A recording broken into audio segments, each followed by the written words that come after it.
So this is worksheet 13. Here are some few integration questions and सारे के सारे जो है ना वो इस फॉर्मूले पे बेस्ड है. x to the power n integration is given as x to the power n plus 1 upon n plus 1 plus c क्योंकि indefinite इंटीग्रेशन है. So when I see question number 1, 7 is there as n और 3 constant है तो उसे बाहर रखेंगे तो इसका इंटीग्रेशन हो जाएगा 3 x to the power 8, 7 plus 1 is 8 upon 8 plus c. Right. Question number 2 में क्या होगा? 4 x टू द पावर कितना है यहाँ पे? 4 x टू द पावर 1/2 है. So x to the power 1/2 plus 1 will become 3/2 upon 3/2 that is 8/3 x to the power 3/2 plus c. ठीक है. This is x to the power minus 1/2 into dx. So 1 plus करेंगे तो minus 1/2 plus 1 will be 1/2. So it is x to the power 1/2 upon 1/2. So 2 root x आएगा इसको solve करने पे. Fourth one में क्या होगा? x cube. So x to the power 4 upon 4, 5 को रहने दीजिए, x cube upon 3, 7x square upon 2 minus 11x. This is the solution. ठीक है. इफ आई सी बाकी सब तो एक ही जैसा है. ठीक है. What is the integration of this part? So इसे हम ln ऑफ थीटा बोलेंगे. ठीक है. क्योंकि theta to the power minus 1 है so we can not apply the ever formula. So direct formula we have 1/x का इंटीग्रेशन ln x होता है. That is what we have to use over here. Right. So in this question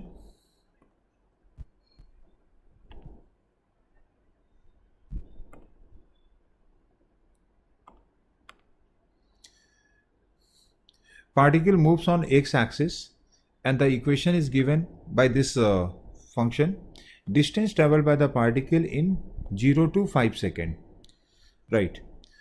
So when it comes to distance, you have to check whether the particle is taking turn or not. Right. And as I have told you, if you see minus sign in the equation, it means the body will definitely turn. Right. Now we have to see whether it is coming in the range or not. So first thing is, what is the condition for turning? V equals to 0 for turning. So आपको V निकालना है यहाँ पे और तब जा करके आप फिर टर्निंग पता कर पाएंगे. So differentiate V equals to dx upon dt. So it is coming 3x square 3t square minus 18t plus 15. Make it equals to 0 for turning. And also call this equation 1. So t square minus 6t plus 5 equals to 0.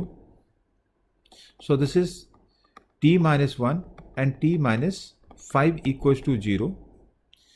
Right. So there are two time 1 and 5 second for the turning. Okay. Now these are the time when it is taking a turn. Right. So what we will do, हम लोग अलग अलग point of time पे ना positions निकाल लेते हैं. Like x at t equals to 0 main equation में पुट करो. ऊपर वाले इक्वेशन में कितना आ रहा है? डायरेक्ट 2 आ जाएगा. सबके जगह पे 0 रखने पे 2 आ जाएगा. x equals to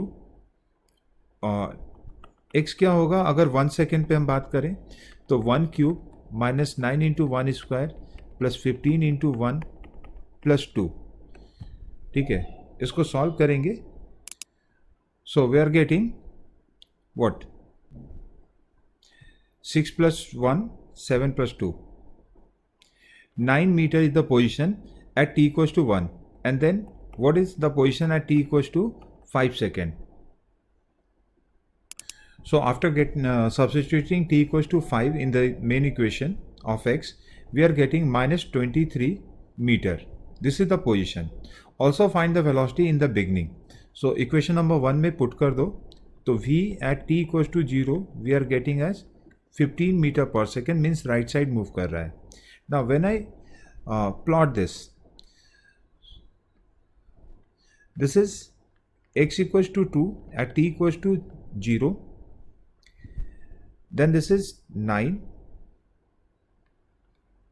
meter at t equals to 1 second, and then on this side this is 23 minus 23 meter at t equals to 5 second.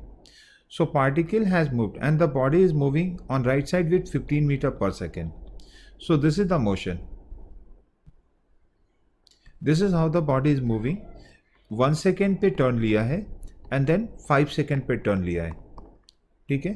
But question has been asked कि t equals to 0 से लेकर के t equals to 5 means this point A to this point B, जिसमें बीच में C आ रहा है. So what is this distance? This is 7 meter. And what is this distance? This is 32 meter. So sum total will be 39 meter. Distance covered, right? Distance will be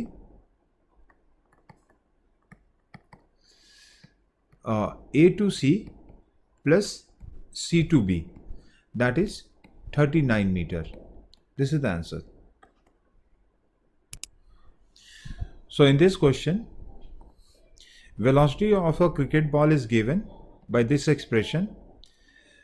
तो x axis पे constant speed है, y axis पे भी constant speed है, लेकिन z axis पे velocity time के साथ चेंज हो रहा है. Find the time when acceleration of the ball is perpendicular to the velocity. So basically तुम्हें इसमें a डॉट v बराबर 0 कर देना है, क्योंकि ये दोनों जब परपेंडिकुलर होगा तो डॉट प्रोडक्ट 0 हो जाएगा. So first find acceleration. How will you find that? By differentiating this. तो पहला टर्म का डिफरेंशिएशन 0, दूसरे टर्म का डिफरेंशिएशन 0, एंड थर्ड टर्म में 20 का डिफरेंशिएशन 0, एंड 10 का क्या हो जाएगा? -10 k हो जाएगा metre per second square. Means -10 k metre per second square. This is the velocity. Take the dot product a dot v. As you know that dot product में केवल k डॉट k रह जाएगा, बाकी तो ऐसे भी 0 हो रहा है. So what we will have after taking dot product? 20 minus 10t into 10, ये वाला 10 और ये वाला part equals to 0. So after solving this, we are getting t equals to 2 second. So 2 second is the time when velocity is perpendicular to acceleration. B is the answer. So in this question, particle move on x-axis given by the equation this one, right? Option says it stops at 1 second and reverse the direction. So v equals to 0 use करना होगा इसमें.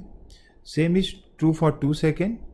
So basically x से पहले v निकालोगे और v 0 करके आप ये टाइम निकालेंगे कि कब ये रिवर्स कर रहा है. So what is v equals to? v equals to 3t square minus 6t plus 3 after differentiation. Make it equals to 0. 3 common आ जाएगा. t square 2t plus 1 equals to 0. So t minus 1 का whole square equals to 0. t equals to 1 second. This is the only turning point we are getting, right?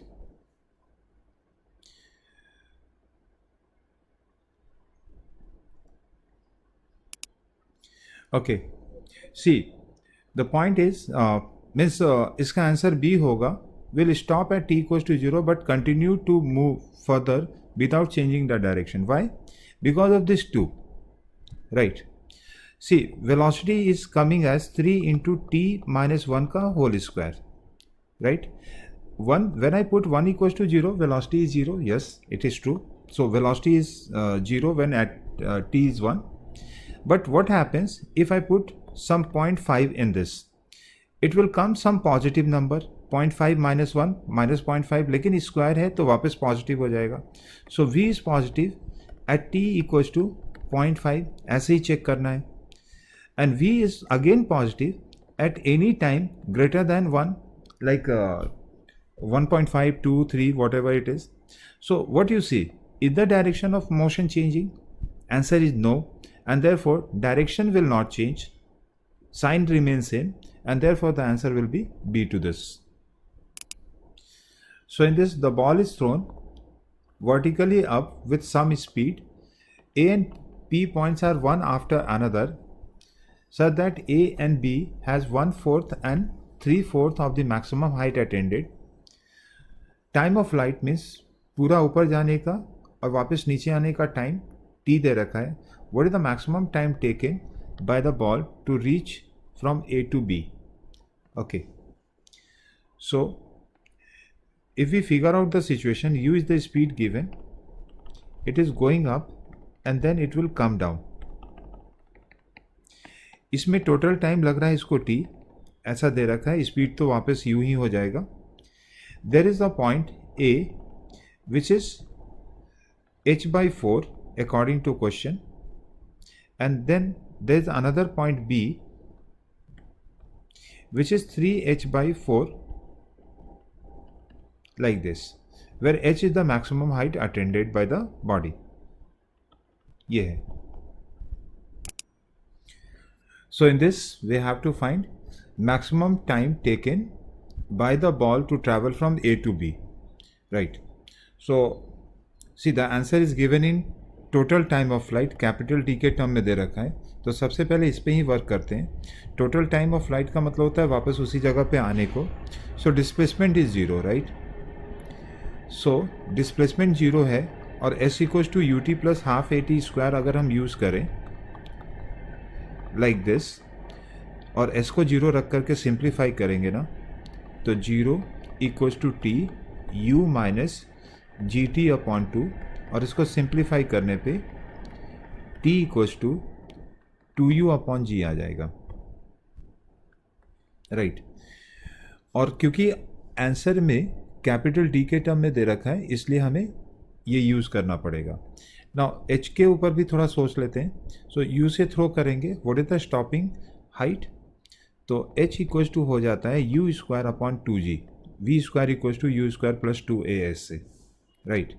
And if I substitute it here in order to get the time also, time और h के बीच में क्या relation होगा उसके लिए, तो what we can do, u upon g equals to t upon 2. I can substitute over here. So t square upon 8 into g, ऐसा करके आएगा, ठीक है? अभी इसे बस रख करके चलते हैं. ये जो रिजल्ट आया है दोनों, इसको हम रख करके चलते हैं. अब बात करते हैं कि A पे आने में इसे कितना टाइम लगा है. Let us call it time t1, और B पे जाने में इसको टाइम लगा है t2. B इस साइड भी हो सकता है, रिमेंबर दिस, ठीक है ना? तो मैक्सिमम टाइम बोला है इसलिए मैंने B को दूसरे तरफ लिया है, ठीक है? नाउ A के लिए अगर लिखें हम इक्वेशन को, फॉर A, तो अगेन हाइट दे रखा है, स्पीड दे रखा है और टाइम t1 के टर्म में लिखने का है. तो for A h by 4 equals to u t1 minus half g t1 square. On rearrangement, half g t1 square minus u t1 plus h by 4 equals to 0. So t1 equals to u plus minus root under u square minus 4ac, तो 4 cancel हो जाएगा, hg upon 2 आएगा. ना you see what I said, यहाँ से देखो तो u कितना आ रहा है, u square is coming as 2hg. I can substitute over here and divided by, यहाँ पे 2g भी था, सो 2g का ये g केवल आएगा 2a, ठीक है? Further u plus minus root under u square के जगह पे 2gh रख देंगे, minus hg upon 2 divided by g. So t1 equals to, LCM लेने पे 4 minus 1 that is 3. So u plus minus root under 3gh upon 2 by g.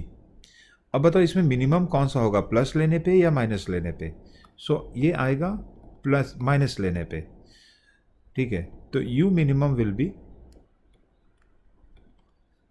Plus लेंगे तो maximum आएगा, वो दूसरे तरफ का हो जाएगा, u minus root under 3 root under gh upon 2 upon g. Equation number 1 ले लेते हैं इसको. Likewise for B part, for B same equation 3h/4 ना, 3h/4 equals to u t2 minus half g t2 का स्क्वायर। सो solve करने पे direct मैं लिख रहा हूँ u plus minus root under u square minus 3gh upon 2 upon g आएगा इस क्वाड्रेटिक को सिंप्लीफाई करने पे। वापस यहाँ पे 2gh रख देंगे और एलसीएम लेकर के सॉल्व करेंगे तो t2 आ रहा है u plus minus root under gh upon 2 upon g। ना ये दो टाइम है प्लस और माइनस के लिए। अगर माइनस लेंगे तो ये पहला पॉइंट आएगा a का, और अगर प्लस लेंगे तो दूसरा वाला पॉइंट आएगा। ऑब्वियसली मैक्सिमम लेना पड़ेगा टाइम डिफरेंस को मैक्सिमाइज करने के लिए। तो t का मैक्सिमम 2t का मैक्सिमम कितना हो गया? वो हो गया u plus root under gh upon 2 divided by g। Now take the difference equation 1 and 2 का। सो t2 max minus t1 minimum equals to, ये u कैंसिल आउट हो जाएगा वाइल टेकिंग माइनस, और यहाँ पे माइनस का प्लस हो जाएगा तो 1 plus root under 3 root under, यहाँ एक g आएगा और यहाँ पे gh अपॉन 2 आएगा। ठीक है, इस g को अंदर ले लेंगे रूट के तो 1 plus root under 3 root under h upon 2g आएगा। ना अगर मैं ऊपर देखूं तो h upon 2g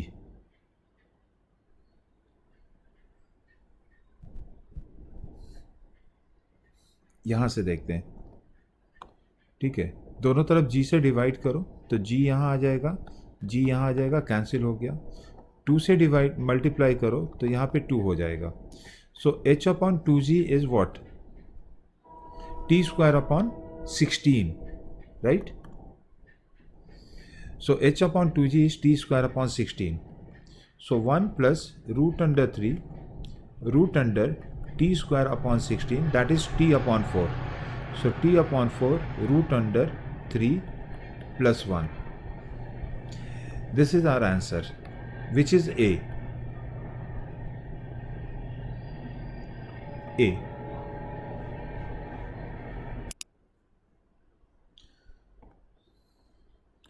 So in this, initial velocity is u, acceleration is given as kt, where k is a positive term, distance traveled in time t. क्योंकि initially u से चल रहा है और एक्सेलरेशन भी उसी डायरेक्शन में है, इसलिए रिटर्न का केस नहीं है, डिस्टेंस एंड डिस्प्लेसमेंट इक्वल होगा। सो सीधा सीधा यहाँ पे पॉइंट है कि a equals to k t है। How to get x? How to get x? So we have to differentiate twice, sorry integrate twice. ठीक है ना, a को इंटीग्रेट करेंगे v को इंटीग्रेट करेंगे x। So dv equals to k t into d t, integrate both side, u से लेके v तक, 0 से लेके t तक, तो v minus u equals to k t square upon 2, v equals to u plus k t square upon 2। So वापस हम इसे लिखेंगे dx upon d t equals to u plus k t square upon 2, dx equals to u into d t plus half t square upon 2 d t, integrate both side. So x equals to ut plus kt cube upon 6. So the B is answer, right?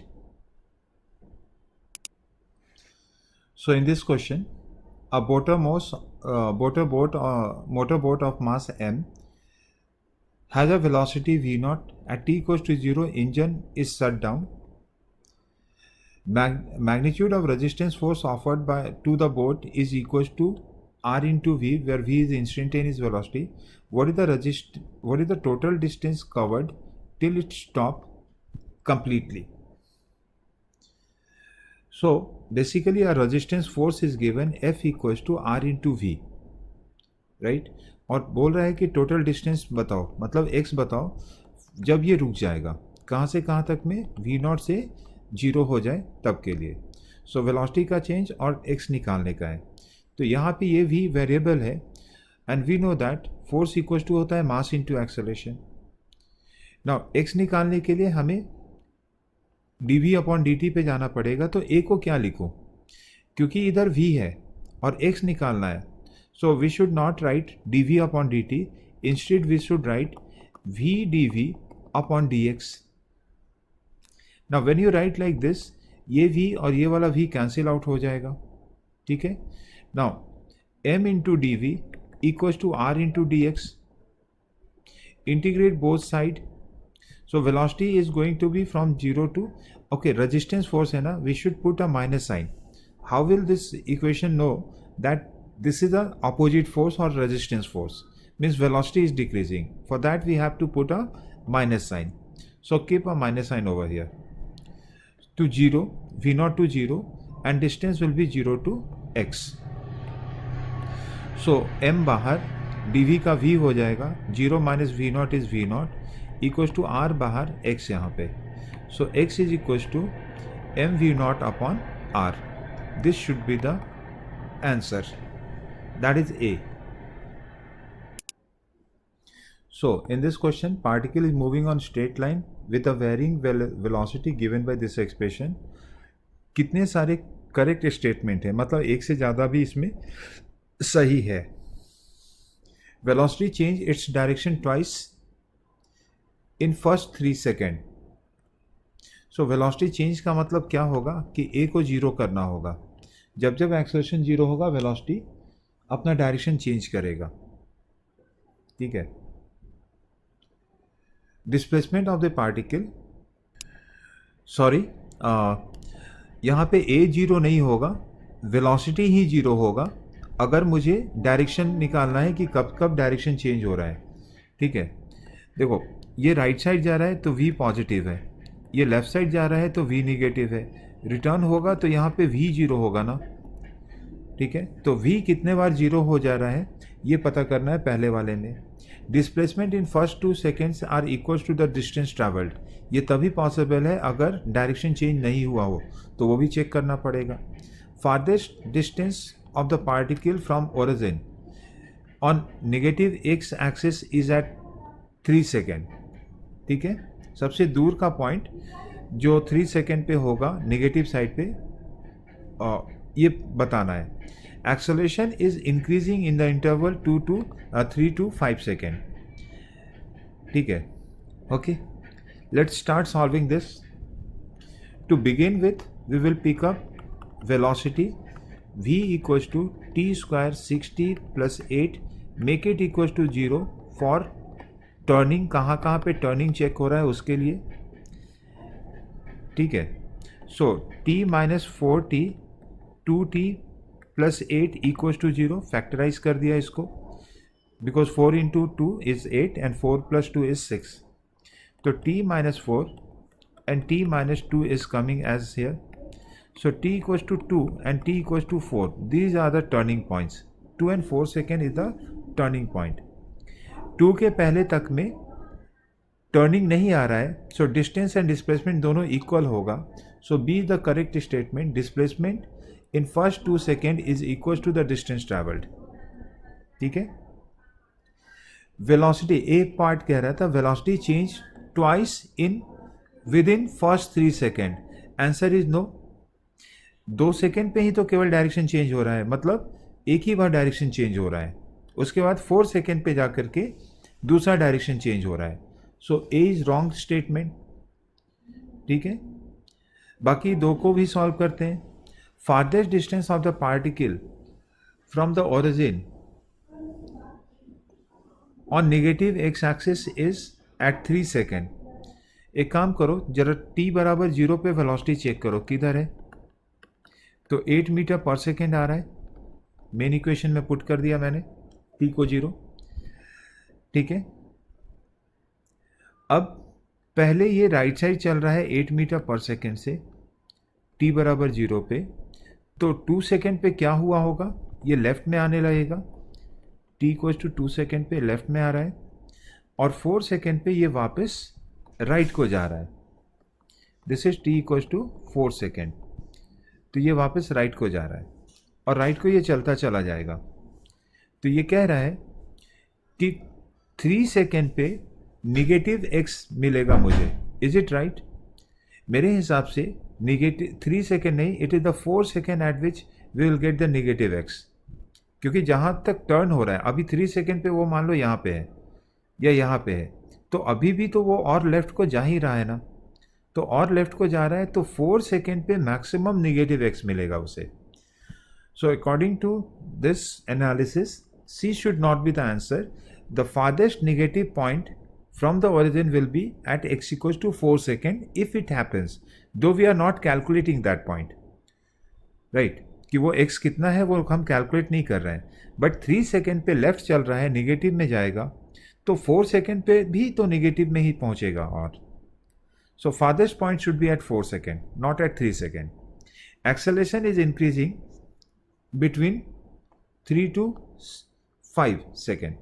तो a बराबर पहले differentiate करके निकाल लो. This is 2t minus 6, right? अभी यहाँ पे 3 put करो,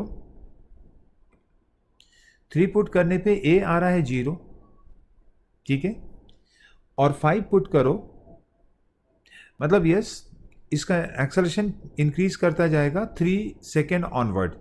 अब 3 के आगे जितना इसमें आप मतलब वैल्यू रखते जा रहे हैं, इसका एक्सेलरेशन भी इंक्रीज ही करता चला जा रहा है, ठीक है ना? सो डी स्टेटमेंट भी इसका सही होना चाहिए.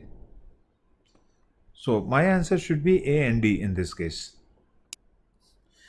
सो in this question, a rocket launched at t equals to 0, y 0 और अपवर्ड वेलोसिटी भी शुरू में 0 था. The velocity of the rocket is given by this expression for time 0 to TB, where TB is the time when complete fuel is burned out. मतलब पूरा fuel इसका ख़त्म हो जाएगा TB पॉइंट पे. तो एक्सेलरेशन निकालना है, डिस्प्लेसमेंट निकालना है और time taken to reach the maximum height ये निकालना है, ठीक है? Let's start. So this is your rocket at t equals to 0, v y 0 है, और इसमें वी वाई जो है वो दे रखा है according to question 24t minus 3t square, right? तो एक्सेलरेशन कैसे निकलेगा? डिफ्रेंशिएट करके. So it is 24 minus 60. देखो जो वेलोसिटी ड्रिवन है वहीं से सीधा एक्सेलरेशन आ जाएगा, इसमें अब तुम्हें अलग से जी लगाने का ज़रूरत नहीं है, because that g is already counted. That is why the velocity is decided, right? So the answer will be B, acceleration. Now displacement when the rocket burns out its fuel, TB तक में, ठीक है, कितना displacement हो जाएगा? तो जब fuel ख़त्म हो जाएगा तो इसका वेलोसिटी क्या होगा? 0 हो जाएगा क्या? सी फ्यूल जो है वो फोर्स प्रोवाइड कर रहा था, तो जैसे ही फ्यूल ख़त्म होगा फोर्स ख़त्म होगा, फोर्स ख़त्म होगा मतलब एक्सेलरेशन ख़त्म होगा, लेकिन इस टाइम पे कुछ ना कुछ वेलोसिटी तो रॉकेट में आ चुका होगा. See this is the point, TB है, इस समय इसमें एक्सेलरेशन 0 हुआ है लेकिन इसमें कुछ वेलोसिटी आ चुका होगा, राइट? तो हम क्या करेंगे, हम इंटीग्रेट करके निकाल सकते हैं. अगर x निकालना है मुझे तो हम इंटीग्रेट करके निकालेंगे, ठीक है? But time is not given, right? ठीक है, एक्सेलरेशन निकाला है ना हम लोग, तो एक्सेलरेशन को 0 कर दो. तो एक्सेलरेशन को 0 करने से क्या आ रहा है? t equals to 24/6, that is 4 second. 4 second में तुम्हारा फ्यूल ख़त्म हो जाएगा, ठीक है? अब इतने देर में कितना डिस्प्लेसमेंट हो जाएगा? तो v को इंटीग्रेट करना है तुम्हें. dy/dt equals to 24t minus 3t square. dy equals to 24t dt minus 3t square into dt. Put integration on both side. y displacement दे देगा इधर, 0 से लेके 4 एंड 0 से लेके 4 तक इंटीग्रेट करना है. सो 24 इंटू टी का इंटीग्रेशन टी स्क्वायर अपॉन 2 हो जाएगा. सो 4 स्क्वायर अपॉन 2 आएगा. 3 इंटू टी क्यूब अपॉन 3, सो 4 क्यूब अपॉन 3. 3 कैंसिल, ये 12 टाइम्स में कैंसिल कर दो, ठीक है? सो 12 इंटू 16 माइनस 16 इंटू 4, 16 कॉमन ले लेंगे तो 8 इंटू 16 आ जाएगा। ठीक है, सॉल्व कर लीजिएगा इसको। 108 metre,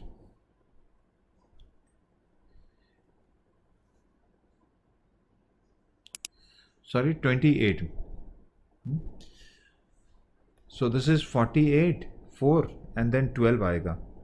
so 128 metre is the displacement when the fuel will burn out. लेकिन क्या होगा कि अब यहाँ से डायरेक्ट नीचे नहीं आएगा, अभी ये और ऊपर जाएगा। ठीक है, ऊपर तब तक जाएगा जबकि इसका वेलोसिटी जीरो नहीं हो जाएगा। लेकिन ऊपर वाले सेक्शन में ना रिटार्डेशन जी से होगा, क्योंकि फोर्स तो हट चुका है, अब अर्थ इसे पुल वापस करना शुरू करेगा। तो हमें निकालना है कि time taken to reach the maximum height. ठीक है, एक तो 4 सेकेंड अभी तक में हो चुका है, फर्दर वेलोसिटी को जीरो होने में कितना टाइम लगेगा। तो एक तो 4 सेकेंड पे वेलोसिटी कितना है, v बराबर 24 इंटू 4 माइनस 3 इंटू 4 स्क्वायर। ठीक है, so this will come 42 metre per second. ठीक है, which is going to be zero. तो हमें क्योंकि टाइम निकालना है ना ऊपर वाले सेक्शन में, we should use the formula v equals to u plus 80। ठीक है, so final velocity zero, 42 minus g क्या लेना है, 10 लेना है। सो माइनस 10 इंटू टी, तो t इक्वल्स टू आ रहा है 4.2 सेकेंड। अब बताओ टोटल टाइम कितना हो जाएगा, ऑलरेडी 4 सेकेंड हो चुका है और ऊपर वाले सेकेंड टाइम में 4.2 और चाहिए। So it is coming 8.2। some mistakes in the calculation, right? Okay, so here it is 48 now. This will come, it is like 6 minus 3 into 4 का square, that is 16. तो 3 into 16 is 48, 48 metre per second है ये। सो ये आ जाएगा 4.8। On adding we will get 8.8. C is the answer to this question.